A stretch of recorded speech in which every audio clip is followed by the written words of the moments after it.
diri dari kemaksiatan, penjaga hati, bertindak sebagai rem agar tidak terjerumus dalam dosa dan kelalaian, roja atau harapan, mengharap rahmat, keyakinan akan kasih sayang Allah yang luas bagi hambanya, motor ibadah, menjadi bahan bakar semangat untuk terus beramal dan mendekat, hambatan bagi pemula. Pertama, ujian awal, rasa malu dan canggung, perasaan tidak nyaman saat mulai berubah di hadapan orang lain.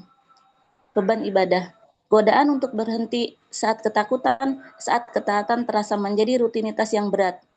Ketiga, kesombongan, ujian kesabaran saat belum merasakan kemanusiaan dalam beramal. Hasil istiqomah, nikmat ibadah. Allah mengganti rasa berat dengan kemanisan iman yang mendalam, ketenangan hati, kedamaian jiwa yang tiada tara bagi mereka yang tekun melangkah, perlindungan Allah senantiasa dalam penjagaan dan limpahan cahaya petunjuknya, buah kesempurnaan ibadah, ketenangan hati, jiwa damai karena selalu terpaut pada Sang Pencipta, kenikmatan ketaatan. Ibadah bukan lagi beban, melainkan kebutuhan dan kelezatan spiritual. Ringannya ibadah, tubuh terasa ringan, menjalankan perintah Allah karena cinta, kedekatan atau kurubah, merasakan kehadiran dan kasih sayangnya dalam setiap nafas, kebahagiaan abadi, cerminan kecil dan surga yang menanti di akhirat kelak. Tujuh tahapan minhajul abidin. Pertama, ilmu, taubat, rintangan, godaan, motivasi, cara beramal, dan yang terakhir syukur. Allahu a'lam bishawab, Ustaz, sampai di sini. Sekian dari kami Pokja 4, Pokja 1. Assalamualaikum warahmatullahi wabarakatuh. Waalaikumsalam warahmatullahi wabarakatuh. Waalaikumsalam warahmatullahi wabarakatuh. Dan syukron Ustazah yang sudah mempresentasikan ya. Bagus dari presentasinya, memang dari tampilannya, terus dari pemaparan materinya, betul apa ya, betul-betul kena si poinnya ya, untuk Pokja 1 dari ya khutbatul kitab ya, bagian dari Minhajul Abidin. Ya mungkin selanjutnya ke Pokja selanjutnya.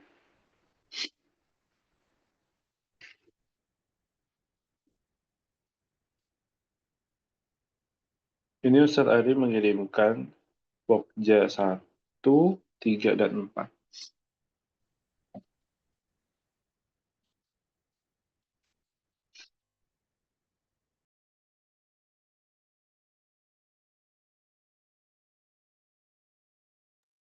Baik, Bismillah. Insya Allah Pokja 2 akan mempresentasikan Al-Uqbah Al-Ula, ya, tahapan pertama yang ada di dalam kitab Minhajul Abidin. Ya, Puan sebentar akan saya share dulu untuk PowerPoint-nya.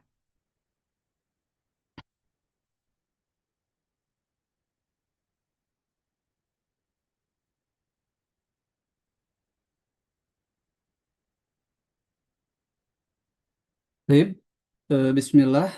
Di sini Pokja 2 akan mempresentasikan salah satu bab yang ada di dalam kitab Minhajul Abidin, yaitu tentang pentingnya ilmu sebelum ibadah. Jadi bab yang kemudian membahas antara korelasi antara ilmu dan ibadah. Jadi mengapa ilmu menjadi dasar dari seluruh amal dan ibadah seorang hamba.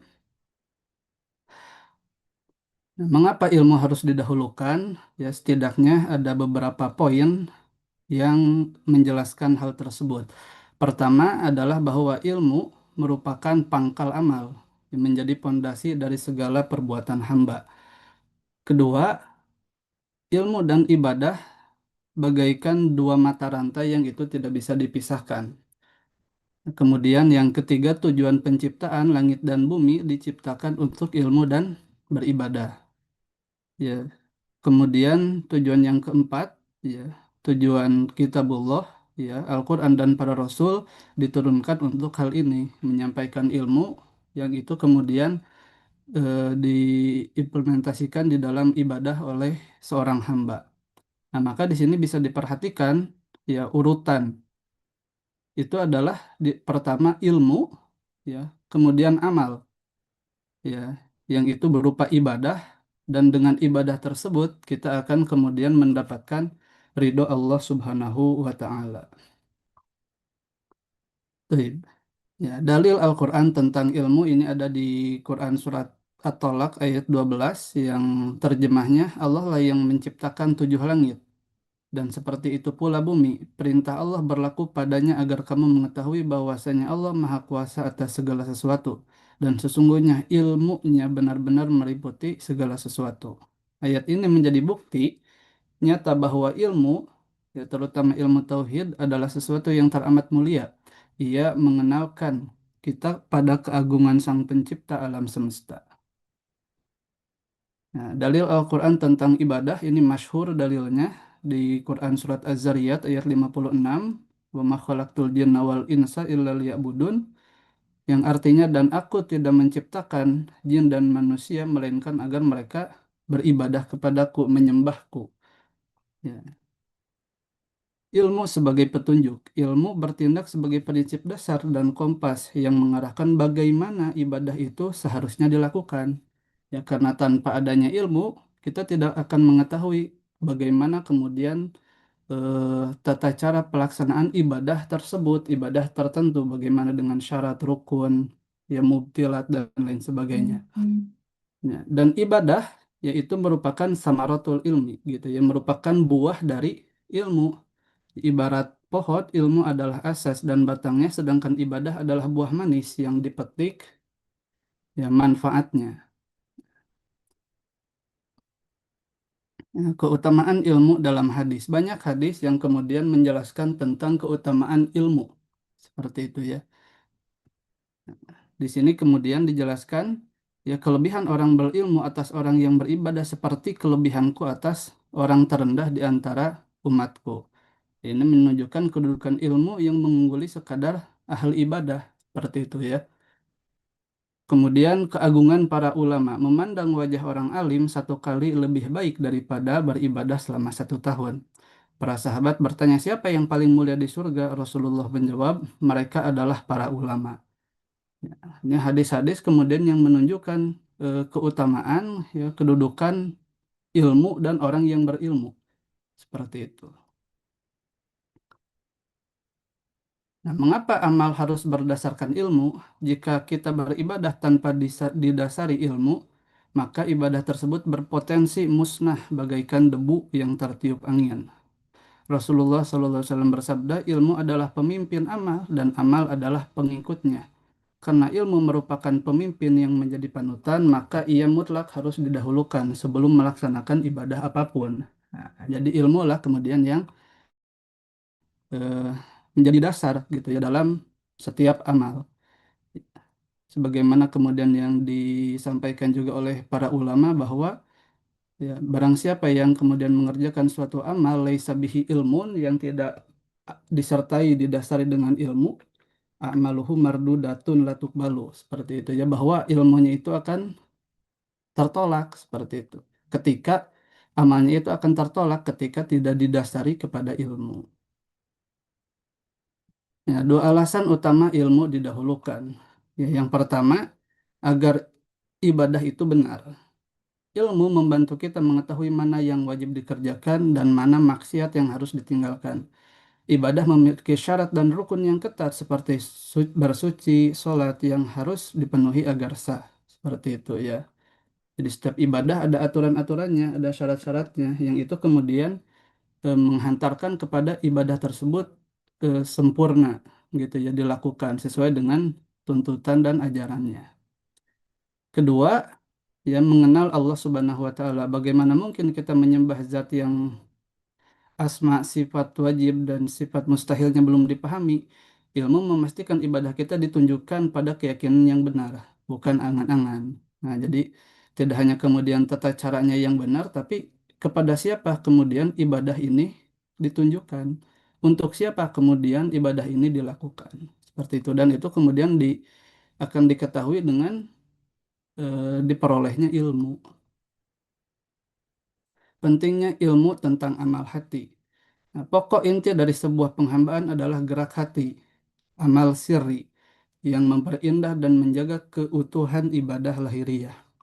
Jadi antara kemudian amal hati ya adalah pertama ikhlas, tawakal, ridho, sabar, taubat dan syukur. Bahaya beramal tanpa ilmu.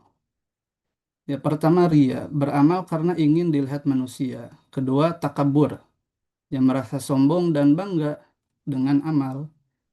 Yang ketiga salah pemahaman, beribadah dengan tata cara yang keliru selama bertahun-tahun.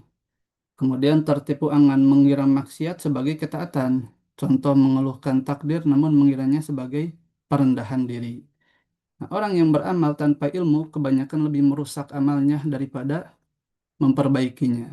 Nah, ini bahaya kemudian beramal tanpa ilmu. Ya, maka dalam satu hadis itu Rasul juga menjelaskan bahwa bagi setan itu lebih gampang yang merusak eh, orang yang ahli ibadah namun bodoh daripada orang yang fakih yang itu waro, yang berilmu kemudian memiliki sikap waro.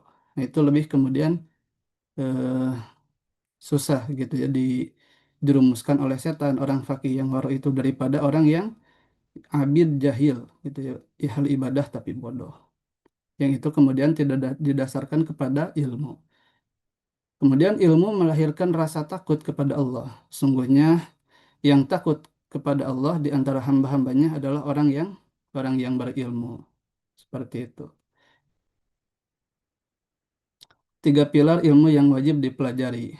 Ya ini juga terdapat di dalam eh, kitab Minhajul Abidin. Pertama adalah ilmu tauhid. Ya, yaitu pokok-pokok agama yang mengenal sifat Allah, membenarkan kerasulan dan meyakini hari akhir. Kedua ilmu sirri, ya, amalan hati. Itu tentang gerak-gerik batin seperti ikhlas, sabar, tawakal, serta menjauhi penyakit hati seperti sombong dan ria. Kemudian ilmu syariat, ya, aturan fikih esensial yang memastikan terpenuhinya syarat dan rukun dari ibadah harian, bersuci, sholat, dan puasa. Nah, ini 3 kemudian cabang ilmu ya yang disebutkan di dalam kitab tersebut yang wajib dipelajari. Ilmu tauhid itu kemudian agar kita mengenal kepada siapa kita beribadah. Ya, ilmu siri itu agar menjaga hati kita dari hal-hal yang dapat merusak ibadah sebagaimana ria, sum'ah, takabur dan lain sebagainya. Gitu ya. Dengan ilmu siri ini kita bisa kemudian menjadikan hati ikhlas gitu ya. Tawadu dan lain sebagainya. Kemudian ilmu syariat yang itu kemudian eh, dipelajari agar setiap ibadah yang kita lakukan itu sesuai dengan apa yang diajarkan oleh Rasul Shallallahu Alaihi Wasallam.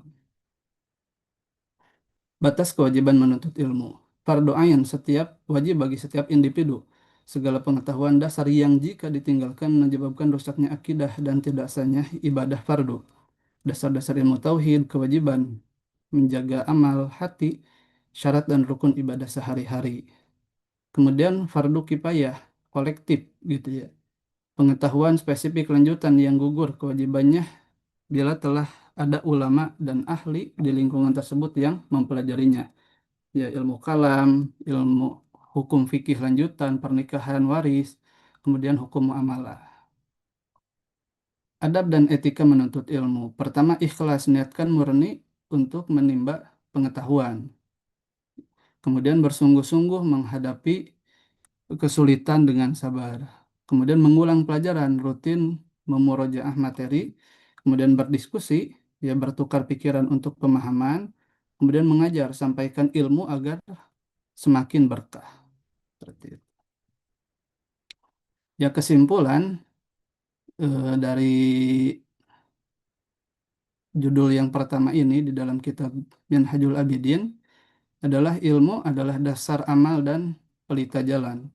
Ya, kedua, amal tanpa ilmu itu tidak akan diterima. Ya, kemudian yang ketiga, ilmu yang hakiki, yang benar, melahirkan rasa takut kepada Allah. Jadi semakin berilmu, semakin bertakwa, semakin berilmu, semakin kemudian takut kepada Allah. Kemudian mencari ilmu itu wajib bagi setiap muslim. Ya, Imam Hasan Al-Basri berkata, tuntutlah ilmu dengan tanpa mengesampingkan ibadah dan beribadahlah tanpa melepaskan ilmu. Wallahu a'lam bishawab. Seperti cukup mungkin dari kami Pokja 2. Terima kasih atas kesempatannya. Assalamualaikum warahmatullahi wabarakatuh.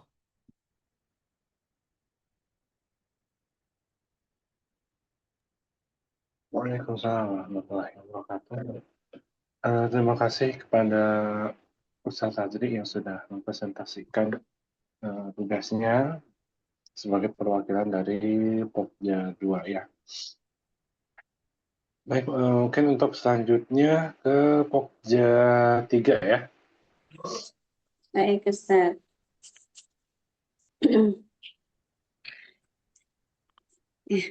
Assalamualaikum warahmatullahi wabarakatuh.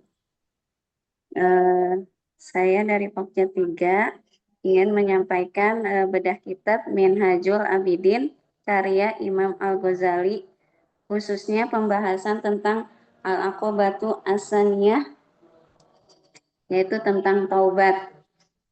Nah, mengapa Imam Al-Ghazali menempatkan taubat sebagai salah satu tahapan penting dalam perjalanan menuju Allah? Nah, apa hakikat taubat? Mengapa seseorang tidak bisa langsung memperbanyak ibadah sebelum memperbaiki taubatnya? Dan bagaimana cara bertaubat yang benar menurut penjelasan beliau? Nah, insya Allah pertanyaan-pertanyaan tersebut akan kita bahas secara bertahap dalam presentasi ini. Lanjut Ustadz. Mengapa taubat harus didahulukan? Nah, sebelum membahas tata cara taubat, Imam Al-Ghazali terlebih dahulu menjelaskan mengapa taubat harus didahulukan. Ya, beliau menyebutkan bahwa ada dua alasan utama. Alasan yang pertama adalah karena taubat mempermudah seseorang untuk taat kepada Allah. Sedangkan alasan yang kedua adalah karena taubat menjadi syarat agar ibadah yang dilakukan dapat diterima. Itu artinya pembahasan taubat bukan sekedar berbicara tentang meninggalkan dosa, tetapi juga menjadi fondasi bagi seluruh amal setelahnya. Karena itu pada slide berikutnya ya, kita akan melihat kedua alasan tersebut satu persatu. Lanjut Ustaz, slide. Ya, alasan pertama yaitu mempermudah ketaatan. Alasan pertama mengapa taubat harus didahulukan? Karena dosa menjadi penghalang datangnya ketaatan. Semakin banyak dosa yang dilakukan, semakin berat seseorang untuk melakukan amal solih. Nah, dalam slide ini dapat kita lihat beberapa dampaknya. Dosa menghalangi datangnya ketaatan, dosa menghalangi perjalanan ibadah, dosa memperberat hati ketika ingin melakukan kebaikan. Bahkan dosa dapat menghilangkan semangat atau gairah untuk beribadah. Terus berawal dari dosa, kemudian dosa menghalangi ketaatan, dan akhirnya perjalanan ibadah menjadi terhambat. Nah, jadi taubat bukan sekadar penghapus dosa masa lalu, tetapi juga membuka jalan agar seseorang lebih mudah kembali taat kepada Allah. Dampak dosa terhadap hati, yaitu setelah menjelaskan pengaruh dosa terhadap ketaatan, pembahasan berikutnya mengarah kepada pengaruh dosa terhadap hati. Dosa tidak hanya tercatat sebagai amal buruk, tetapi juga meninggalkan bekas pada hati manusia. Akibatnya hati menjadi kelam, maaf, Kemudian hati menjadi keras, kebersihan hati mulai hilang, kejernihan hati pun memudar. Dan pada akhirnya seseorang kehilangan kelezatan dalam beribadah. Dosa menyebabkan hati menjadi kelam. Ketika hati telah kelam, seseorang akan semakin sulit menikmati ibadah. Karena itu, taubat pada hakikatnya juga merupakan usaha membersihkan hati agar kembali siap menerima cahaya petunjuk. Terus alasan kedua agar ibadah diterima yaitu taubat harus didahulukan agar ibadah yang dilakukan memperoleh penerimaan di sisi Allah. Imam Al-Ghazali menjelaskan bahwa taubat merupakan kewajiban, sedangkan banyak amal yang kita lakukan setelahnya termasuk amalan sunnah. Dalam syariat, kewajiban tidak dapat digantikan oleh amal sunnah. Seseorang yang masih memiliki hutang tentu harus melunasi hutangnya terlebih dahulu sebelum memberikan hadiah kepada orang lain. Demikian pula dalam ibadah, selama kewajiban taubat belum diselesaikan, seseorang tidak seharusnya merasa cukup hanya dengan memperbanyak amalan-amalan tambahan.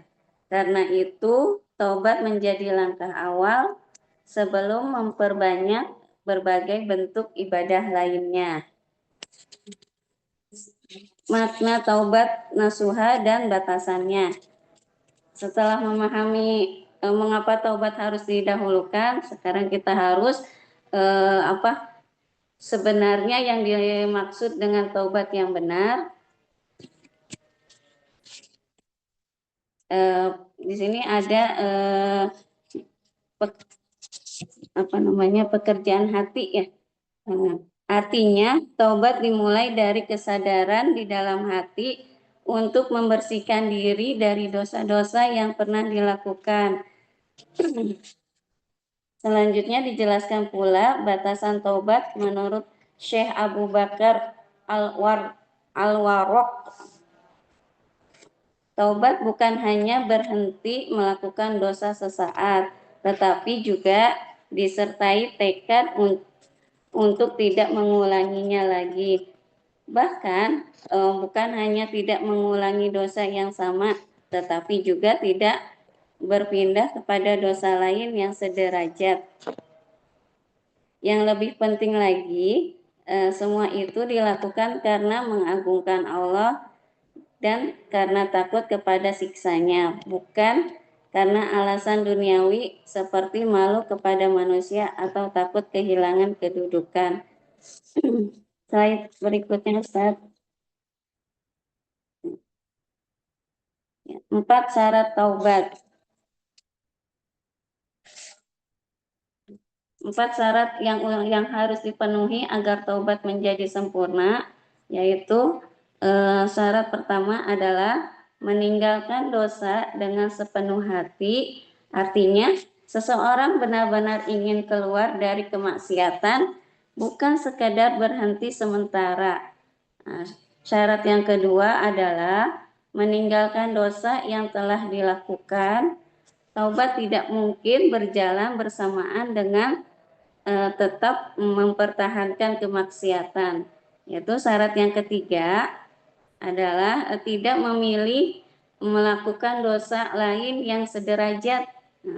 Seringkali seseorang meninggalkan satu dosa tetapi menggantinya dengan dosa yang lain. Hal seperti ini belum memenuhi makna taubat yang dijelaskan dalam kitab. Dan syarat yang keempat adalah semua itu dilakukan karena mengagungkan Allah dan takut kepada siksanya. Jadi yang menjadi dasar taubat adalah hubungan seorang hamba dengan Robnya, bukan sekedar pertimbangan dunia. Keempat syarat ini yang menjadi pondasi taubat yang benar. 3 persyaratan taubat. Di sini ada 3 hal yang perlu selalu diingat.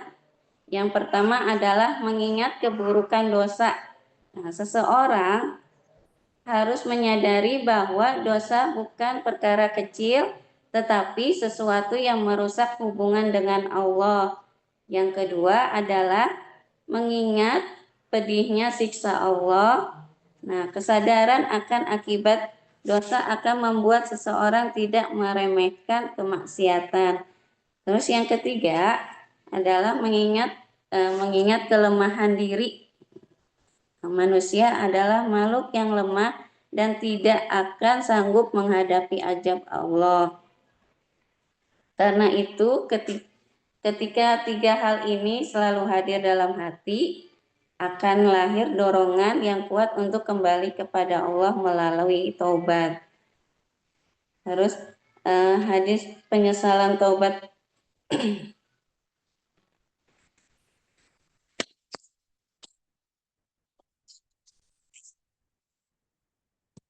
Nah, di sini ada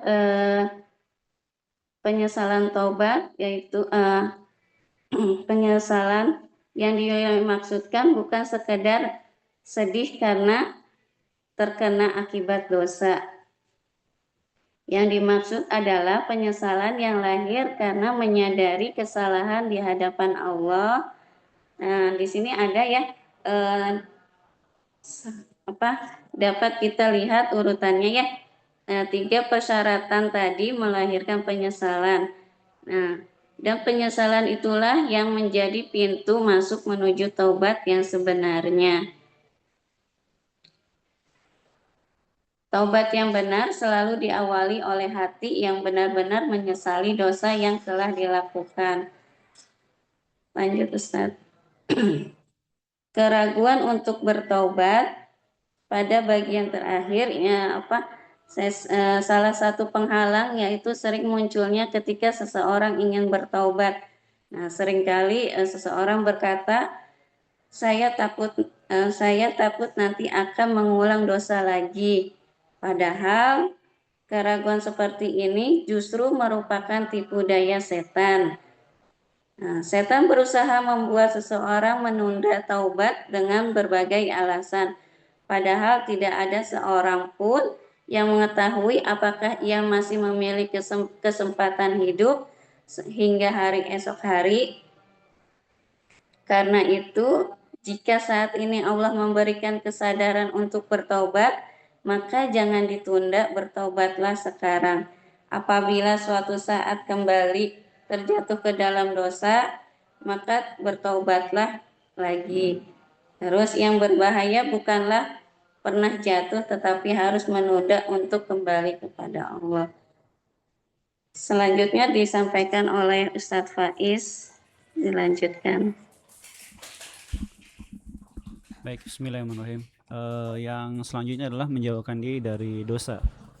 Jadi setelah tadi dibahas bagaimana hakikat taubat itu, Imam Al-Ghazali mengajak kita untuk memahami bahwa taubat tidak cukup hanya dengan menyesali dosa. Jadi kita juga harus mengetahui jenis-jenis dosa yang sedang kita hadapi gitu. Kenapa? Karena setiap jenis dosa memiliki cara penyelesaian yang berbeda gitu.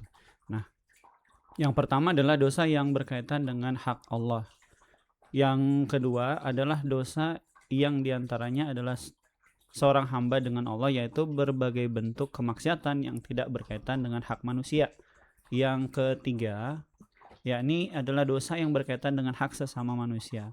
Pembagian tersebut menjadi sangat penting karena apabila kita salah dalam memilih atau memahaminya, maka akan berpengaruh juga bagaimana cara kita menyelesaikan, menjauhkan diri kita dari dosa tersebut. Sehingga pembagian ini harus bisa sesuai dengan apa yang seharusnya gitu. Jadi dengan 3 jenis dosa ini, yang pertama adalah dosa kepada hak Allah, dosa kepada antara hamba dan Allah, dan dosa hak sesama manusia. Nah, yang berikutnya adalah bagaimana cara jalan keluar kita dari dosa yang pertama gitu ya, dosa kepada atas hak Allah. Jadi yang bisa kita lakukan pertama adalah seseorang meninggalkan kewajiban yang diperintahkan Allah seperti sholat, puasa, zakat, atau kewajiban lain yang memiliki tanggungan. Ini adalah dosa yang berkaitan dengan hak Allah atas makhluknya. Nah, dalam keadaan seperti ini maka taubat saja itu tidaklah cukup gitu. Kewajiban yang ditinggalkan harus tetap diselesaikan, sebagaimana tadi ya, hutang itu harus diselesaikan gitu. Misalkan dengan mengkodok ibadah atau menunaikan kafarat sesuai dengan ketentuan syariat yang telah Allah turunkan melalui Rasulullah SAW. Nah, bentuk yang kedua adalah melakukan maksiat kepada Allah. Untuk jenis ini, seseorang harus benar-benar menyesali perbuatannya dan bertekad kuat untuk tidak mengulanginya lagi. Dengan demikian, penyelesaian dosa yang berkaitan dengan hak Allah bukan hanya memohon ampun saja, tetapi juga menyelesaikan kewajiban yang masih menjadi tanggungan akibat dosa itu, dosa tersebut gitu. Nah, yang ketiga adalah dosa terhadap hak sesama manusia. Nah, setelah hak Allah, kita akan membahas terkait dengan bagaimana Imam Al-Ghazali menjelaskan bahwa dosa terhadap hak sesama manusia itu ada banyak jenisnya gitu. Yang pertama adalah yang berkaitan dengan harta. Misalkan seseorang mengambil atau menggunakan milik orang lain tanpa hak. Ada yang berkaitan dengan jiwa, yaitu perbuatan dosa yang menyakiti atau merugikan orang lain. Dan salah satu yang ketiga, ada juga dosa yang berkaitan dengan kehormatan. Seperti apa? Seperti mencela, memfitnah gitu ya, atau merusak nama baik seseorang. Dan yang keempat, ada juga dosa yang berkaitan dengan agama gitu, yaitu perbuatan yang menyebabkan kerusakan dalam urusan agama orang lain. Jadi inti dari semua pembahasan ini adalah bahwa hak manusia tidak cukup diselesaikan hanya dengan istighfar semata. Selama hak tersebut masih melekat pada orang lain, maka hak itu harus dikembalikan, diselesaikan, atau diminta kerelaannya atau keikhlasannya untuk memaafkan sesuai dengan bentuk kesalahan yang telah dilakukan. Inilah yang membedakan taubat dari dosa kepada Allah dengan taubat dari dosa berkaitan dengan sesama manusia. Nah, yang berikutnya adalah setelah kita mengetahui berbagai jenis dosa dan cara penyelesaiannya, maka perjalanan taubat itu dari kitab ini itu dimulai dari keinginan seorang hamba untuk kembali kepada Allah. Nah, langkah apa yang harus kita lakukan? Langkah yang pertama adalah kita harus membersihkan hati dari keinginan untuk terus melakukan dosa. Kenapa? Karena setelah kalau hati kita sudah dibersihkan, maka seorang hamba akan mudah untuk menyelesaikan segala kewajiban yang masih menjadi haknya Allah Subhanahu wa taala. Seperti yang di awal tadi kami sampaikan ya, ada mengkodok ibadah dulu gitu ya yang ditinggalkan, atau menunaikan kewajiban lain yang belum terlaksana, sebagaimana yang kita yakini ya, disampaikan oleh Syekh Taqiyuddin An-Nabhani bahwa untuk ibadah-ibadah yang dulu mungkin tertinggal, yang masih teringat dalam benak kita, itu memang diupayakan dan diharuskan untuk mengkodoknya gitu. Nah, kemudian jika masih ada hak manusia yang pernah dilanggar, hak tersebut juga harus diselesaikan dengan cara yang benar. Dengan demikian, taubat bukan hanya persoalan batin, tetapi juga diwujudkan dalam tindakan nyata. Nah, diagram pada slide yang kami sampaikan ini memperlihatkan bahwa proses taubat berlangsung secara bertahap, mulai dari pembersihan hati hingga penyelesaian seluruh hak yang masih menjadi tanggungan oleh hamba tersebut. Lalu setelah pembahasan tersebut, Imam Ghazali memberikan peringatan kepada kita semua kaum muslimin yang sangat penting gitu. Kenapa? Karena beliau berpesan agar kita tidak menunda-nunda taubat gitu. Kenapa? Karena setiap dosa yang terus dipertahankan akan meninggalkan bekas pada hati seorang hamba. Semakin lama seorang hamba itu bertaubat atau dia menunda taubatnya, maka hatinya akan semakin keras.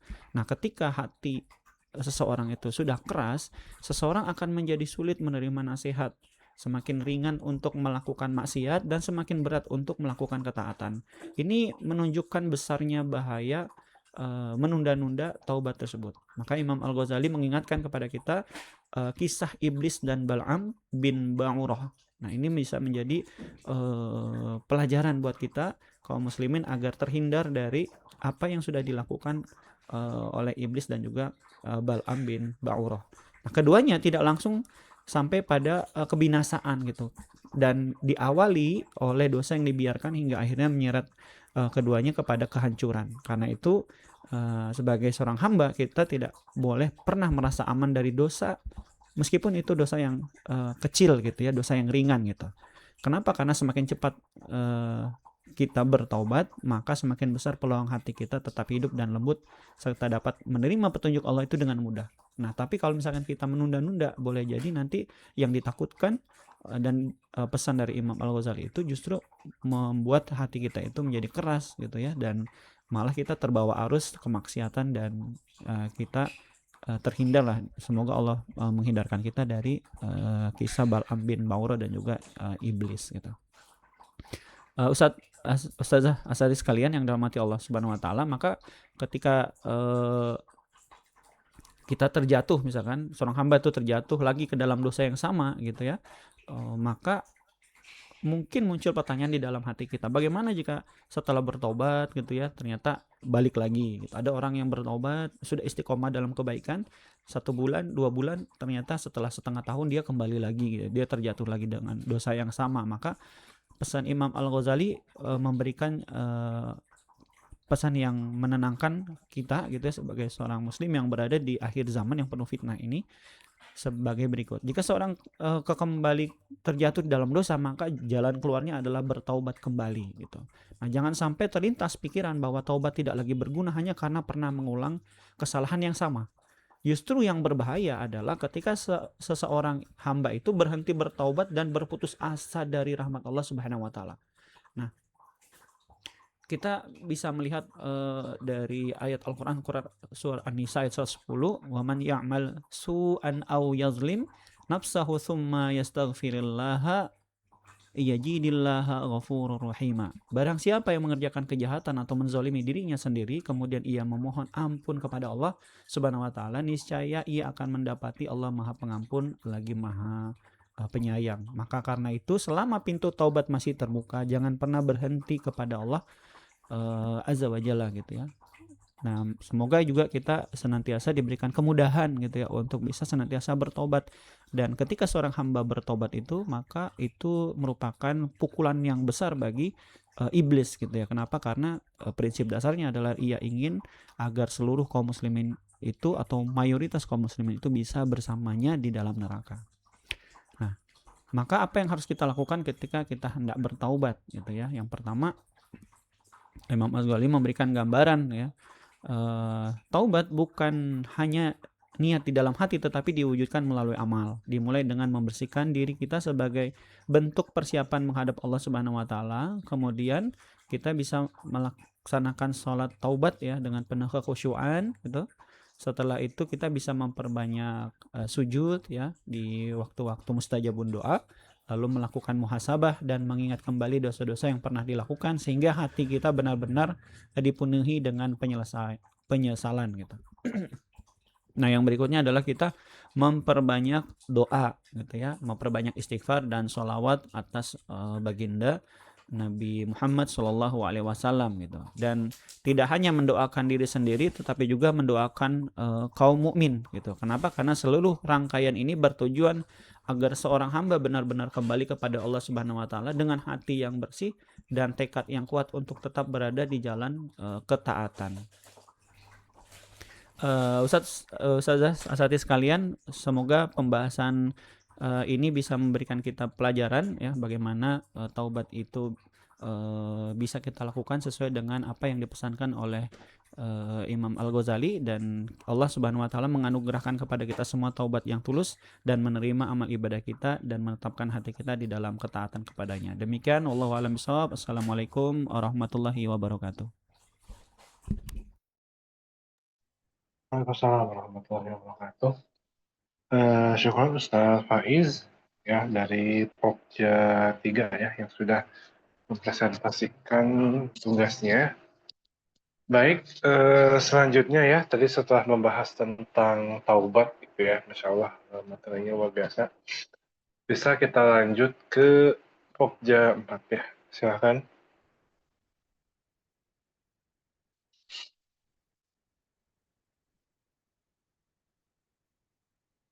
Oh, ini lagi izin dulu ya.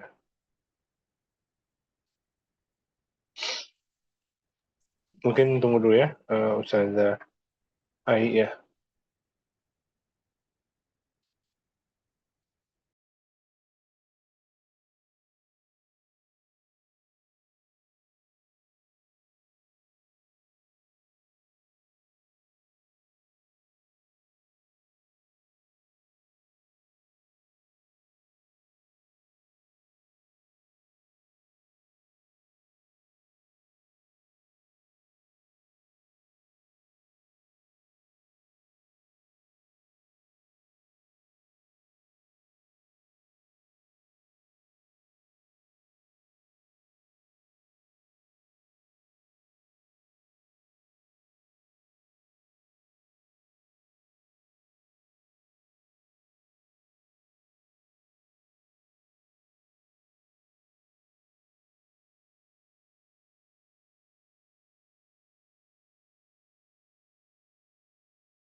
Afwan izin masuk Ustaz ya.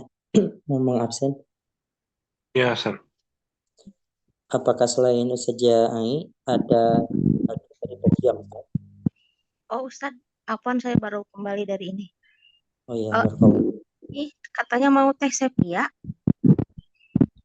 Tapi ya di Ada. Teh sepia, tolong. Sama Ustadz, barakallahu ada ya. Ustadz San, sepia sudah ada. Ada nggak ya? Sudah ada saja.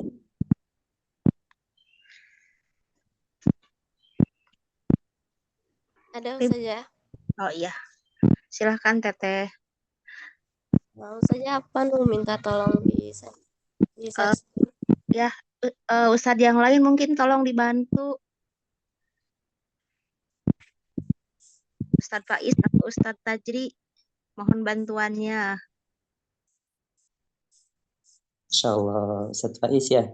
Biasanya suka gercep nih.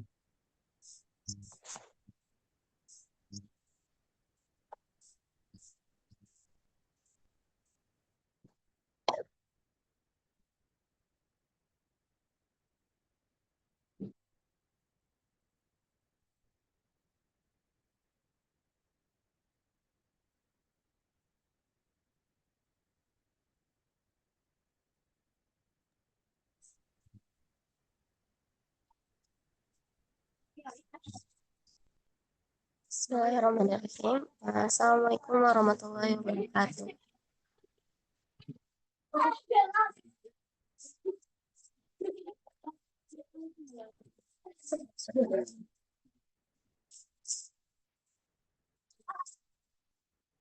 Um, Bismillah, alhamdulillah. Di sini saya akan um, mempresentasikan kitab Minhajul Abidin tentang memahami dan menyingkirkan rintangan-rintangan dalam beribadah. Kajian mendalam rintangan pertama yaitu dunia dan kedua yaitu makhluk. Rintangan pertama yaitu rintangan dunia. Solusi mengatasi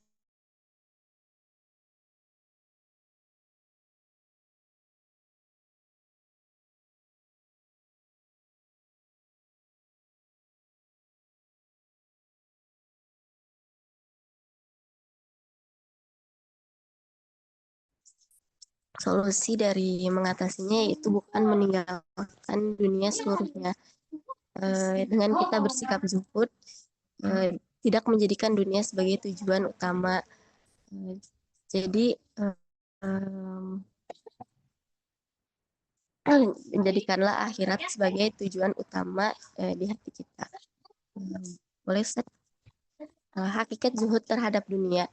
Zuhud adalah sikap hati.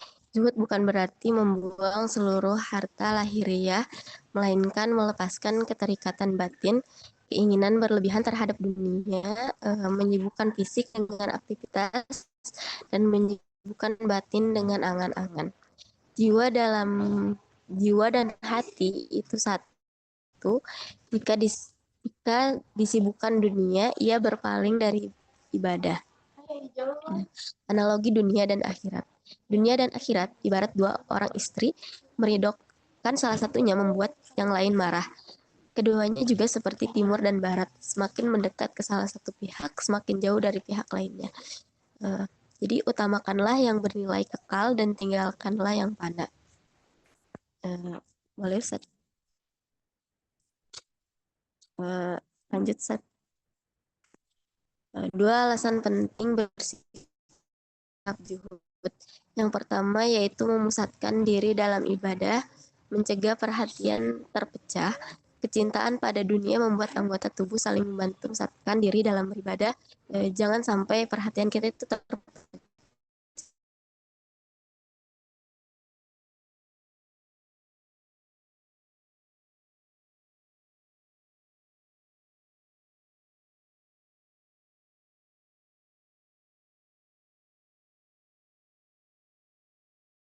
Rasulullah SAW bersabda bahwa 2 rakaat dari orang yang zuhud tetapi mencintai Allah lebih utama dari ibadah orang biasa sepanjang masa. Jadi kita itu harus menambahkan kemuliaan amal kita. Tuh. Lanjut Ustaz. Bentuk zuhud dalam kemampuan hamba. Yang pertama yaitu meninggalkan pencarian. Tidak terus-menerus mengejar dan meratapi sesuatu yang telah hilang dari urusan duniawi. Misalnya seperti kita kehilangan sesuatu, kita jangan terlalu meratapinya gitu. Dan tidak terus mengejarnya. Yang kedua yaitu melepaskan harta. Menginfakkan atau membelanjakan harta yang dimiliki di jalan kebaikan tanpa rasa berat hati. Jadi kita itu harus menginfakkan atau membelanjakan harta yang dimiliki itu di jalan kebaikan tanpa kita tuh berat hati kita itu. Yang ketiga yaitu memurnikan kehendak. Meninggalkan pilihan hati pada duniawi dan tidak menjadikannya sebagai tujuan utama hidup.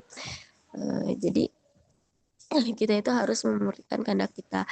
Kita lebih memilih yaitu meninggalkan duniawi dan duniawi itu tidak dijadikan sebagai tujuan utama hidup kita. Lanjut Ustaz. Perumpamaan kelezatan dunia. kelezatan yang menyimpan racun. Imam Al-Ghazali menggambarkan dunia seperti hidangan manisan lezat yang telah dicampuri racun mematikan. Orang yang memiliki basirah atau pandangan hati melihat racun tersebut sehingga merasa jijik dan menolaknya. Meskipun bentuknya indah, sebaliknya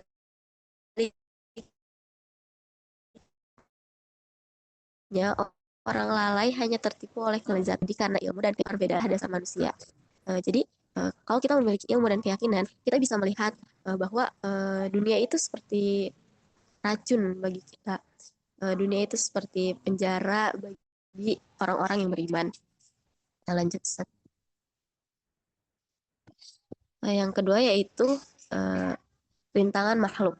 Bagaimana pergaulan dengan sesama manusia dapat menyibukkan seseorang dari Allah dan merusak keikhlasan ibadah jika tidak disikapi dengan bijak.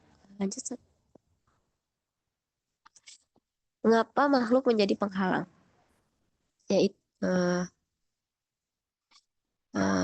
Yaitu ancaman kesibukan dan riya. Yahya bin Mu'adz Ar-Razi rahimullah berkata, melihat manusia merupakan hamparan bagi munculnya riya. Nah, interaksi sosial yang berlebihan itu dapat menyita waktu ibadah, terus menimbulkan rasa ingin dipuji, mengejar popularitas, serta menyeret pada fitnah perselisihan. Sebab itulah para ulama salaf sangat berhati-hati dan memilih membatasi pergaulan yang tidak membawa kemaslahatan. Ya, jadi terkadang banyak orang yang sekarang apalagi dengan media sosial, banyak sekali orang yang ingin dipuji gitu. Jadi mengejar popularitasnya.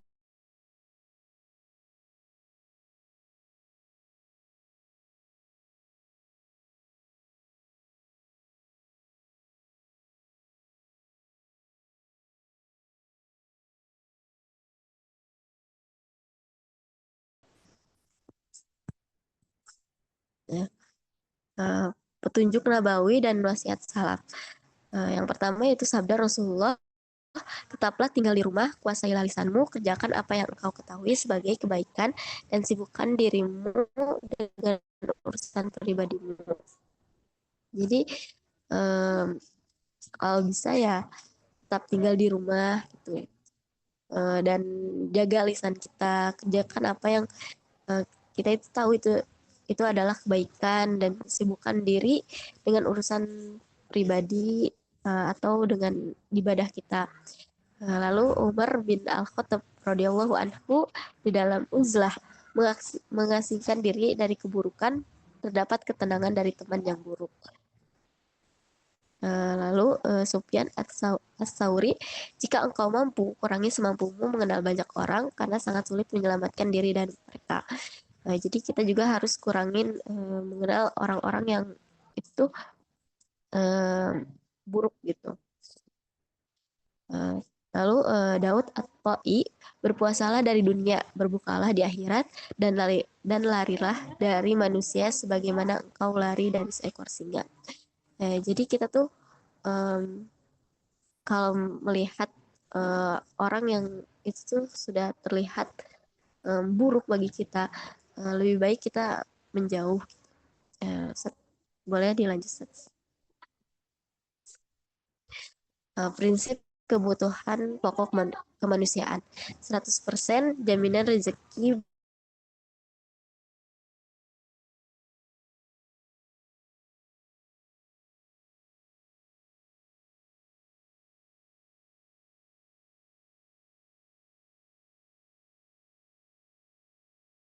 menolak kebutuhan kita. Itu hanya berlaku pada kelebihan dunia yang itu nggak perlu gitu. Kalau makanan, minuman, dan tempat tinggal itu karena kan menopang kekuatan ibadah kita, dan itu hal yang sah gitu bagi kita. Dan ada dalam Quran surat At-Talaq, barang siapa bertakwa kepada Allah, niscaya dia akan memberikan jalan keluar baginya dan memberinya rezeki dari arah yang tidak disangka-sangka. Jadi Allah juga udah bilang kalau kita memberikan jalan keluar, kalau kita bertakwa, Allah juga akan memberikan jalan keluar bagi kita dan memberikan kita rezeki yang kita nggak sangka-sangka. Boleh Ustaz? Ketentuan hukum memilih uzlah. Yang pertama yaitu golongan mandiri berilmu. Bagi yang telah dibekali ilmu dan pemahaman agama yang matang, mengurangi pergaulan adalah lebih utama. Cukup hadir pada kewajiban syariat seperti sholat Jumat, berjamaah, hari raya, dan haji. Jadi kalau kita emang sudah dibekali ilmu dan pemahaman agama yang matang, kita itu bakal lebih mengurangi pergaulan kita dan kita lebih mengutamakan hal-hal yang lebih utama. Yang kedua yaitu golongan penuntut ilmu. Bagi yang masih memerlukan pembinaan, hendaknya tetap menghadiri majelis ilmu dan bergaul dengan ulama saleh guna menimba ilmu dan memperbaiki ketaatan sebelum menyendiri. Jadi kalau kita masih menuntut ilmu, kita masih memerlukan pembinaan, kita masih boleh, kita masih harus menghadiri majelis ilmu dan bergaul dengan orang-orang yang saleh. Lanjut, Ustaz.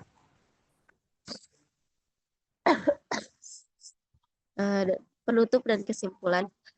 Ya Allah, berikanlah taufik kepada kami untuk membersihkan hati dari keterikatan dunia yang fana dan melindungi kami dari fitnah makhluk agar ibadah kami menjadi ikhlas dan sempurna. Mungkin segitu saja dari saya, Ustaz. Assalamualaikum Waalaikumsalam warahmatullahi wabarakatuh. Ya. Syukron kepada Pokja 4 ya, Ustazah Ai dan Ustazah Sofia yang sudah mempresentasikan tugasnya tentang tadi ya fitnah dunia dan makhluk seperti itu ya. Ya, materinya luar biasa ya. Nah, tadi saya kepikiran untuk lanjut ke Pokja 5, cuman tadi kata Ustaz Ari ya, khawatir belum disiapkan ya, gitu. Nah, kalau begitu, mungkin bisa dibuka ya sesi tanya jawab seperti itu ya.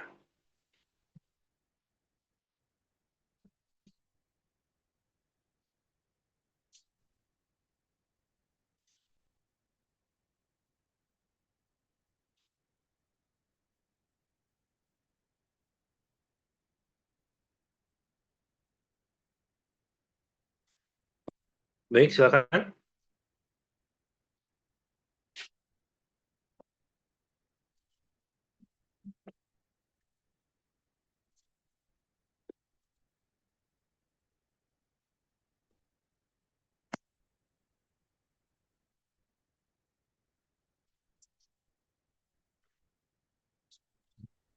Nampaknya belum ada, Ustaz. Ya mungkin jelas ya yang sudah dipaparkan tadi. Baik, jika mungkin tidak saya lanjutkannya meskipun sekarang masih jam 6:30 kurang, mungkin ditutup saja ya Ustaz ya. Ya, kita tutup perkuliahan kita pada kesempatan kali ini. Mudah-mudahan apa yang kita pelajari pada pagi hari ini mendapatkan keberkahan dan rahmat dari Allah Subhanahu wa Ta'ala. Ya, baik, demikian kita tutup saja. Kita tutup dengan bacaan alhamdulillah bersama alhamdulillahirrahmanirrahim, istighfar, astagfirullahaladzim, dan doa kafaratul majlis. Bismillahirrahmanirrahim. Subhanakallahumma wa bihamdik asyhadu an la ilaha illa anta astaghfiruka wa atubu ilaik. Wabillahi taufiq wal hidayah. Wassalamualaikum warahmatullahi wabarakatuh. Waalaikumsalam.